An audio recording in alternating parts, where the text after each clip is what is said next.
You're listening to a production of the National Media Archive. To learn more or volunteer, go to nationalmediaarchive.com.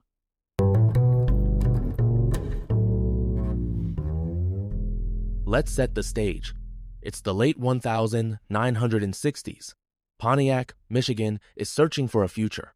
What could revitalize a post-industrial city? Well, what if I told you their answer was a stadium so ambitious it would become the largest NFL venue in the U.S.? The Pontiac Silverdome started as a dream of urban planner Don Davidson, who teamed up with architect Bruno Leon. They envisioned a stadium that wasn't just functional, but frankly, futuristic. Urban renewal was the buzzword, and this was going to be Pontiac's ticket. Ever heard of anchor tenants? In real estate, that's a big draw like the Silverdome was for Pontiac. But what really fueled the excitement was the promise of economic spillover, or the way big projects can jumpstart local businesses. Would this bet pay off? Now, you might be thinking, a stadium is just concrete and seats, right? Not even close. The Silverdome's roof was a Marvella Teflon-coated fiberglass membrane held aloft by simple air pressure. That's right, it literally floated thanks to HVAC fans maintaining a precise positive air pressure.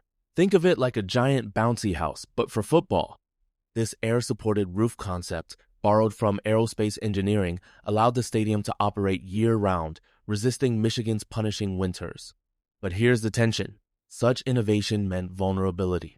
Heavy snow, a structural engineer's nemesis, would soon test the limits of this design. Let me tell you a story. Picture opening day, August 1975, Detroit Lions versus Kansas City Chiefs. The Silverdome roars to life with nearly 73,000 fans. But it wasn't just football.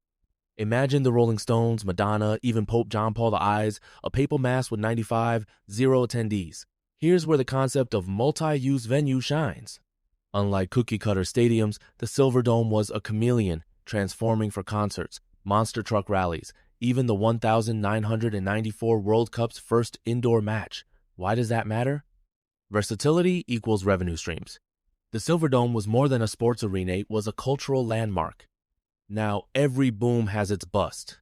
After the 1994 World Cup, cracks began to show not just in the roof, but in the economics. Pontiac and Detroit faced layoffs, shrinking tax bases, and the new term on everyone's lips was attendance slump. Ever heard of fixed costs? These are expenses like maintenance and heating that don't shrink when crowds do. Suddenly, the stadium's massive size, once its selling point, became a liability. Even with events like WrestleMania 3 and Supercross, the Silverdome struggled to fill seats. Could a structure built for glory survive in an era of austerity? Let's talk about the Achilles heel, the roof. In 1985, heavy snow caused sections to cave in. What's the big deal? Well, snow load engineers speak for weight stress can turn a marvel into a money pit overnight. The fix, an $8 million overhaul swapping out the original panels for toughened canvas and steel girders. But here's a question. How sustainable is a stadium when maintenance eats your profits? The Silverdome's roof became a recurring character in its story, like a leaky faucet you just can't fix. This wasn't just a technical issue, it was a harbinger of deeper troubles. Imagine you're running a stadium, and your main tenant, the Detroit Lions, announces they're leaving for a shiny new Ford Field. That's what happened in 2002. Suddenly, the Silverdome lost its identity and its anchor revenue. This is what economists call a stranded asset, a property with declining value due to changing circumstances. With the Lions gone, the Silverdome's fate was in limbo. Occasional events kept it on life support, but the city was bleeding $1.5 million a year just to keep the lights on. Would anyone step in to save this architectural giant? Now, here's a twist worthy of a movie. In 2009, Pontiac put the Silverdome up for absolute auction or reserve price. Think of it as eBay for megastructures. The winning bid? Just $583,000. That's less than a single luxury home in some cities for a stadium that cost $219 million to build. How is that possible? 2 words: economic recession. The 2008 financial crisis gutted local wealth, turning valuable assets into burdens. The Silverdome's sale at 0.2% of its cost is a stark lesson in depreciation, the way assets lose value over time, especially when they're no longer useful.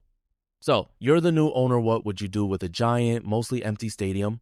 The Canadian real estate firm tried everything: monster truck rallies, plans for a soccer field, event spaces. They even invested $6 million into renovations. But here's the friction. Real estate repurposing, changing a building's function, isn't easy when the structure's outdated. The harsh Michigan winters struck again, tearing through the roof in 2012. Insurance disputes, lawsuits, and a deflated roof left the Silverdome exposed to the elements. The dream of a vibrant venue faded as the stadium slipped into abandonment. Let me paint a picture. By 2014, the Silverdome was a ghost of its former self. With redevelopment stalled, the owners stripped out seats, fixtures, even copper wiring gas at liquidation in action. That's a business term for selling off valuable pieces to recoup cash. But this isn't just about numbers. Each auction seat was a piece of history, lost forever. Meanwhile, the property's value kept dropping, $2.1 million by appraisal, far below its $30 million asking price. Why the gap? Market value versus sentimental value, classic mismatch that haunts abandoned landmarks everywhere. Now, you might wonder, did anyone finally pull the plug? In 2017, Pontiac struck a deal to demolish the Silverdome's slow, bittersweet process. As crews moved in, I visited the site. The sheer scale was breathtaking, even in decay. Fires, vandalism, and even Volkswagen storing recalled cars on the lot. This was a graveyard of dreams. But let's not end on despair. The Silverdome story is a masterclass in urban evolution, adaptive reuse, and the risks of mega projects. What can we learn? Even the grandest icons can become liabilities if we don't adapt. The Silverdome was more than concrete, and steal it was a mirror for an entire city's hopes, struggles, and reinvention.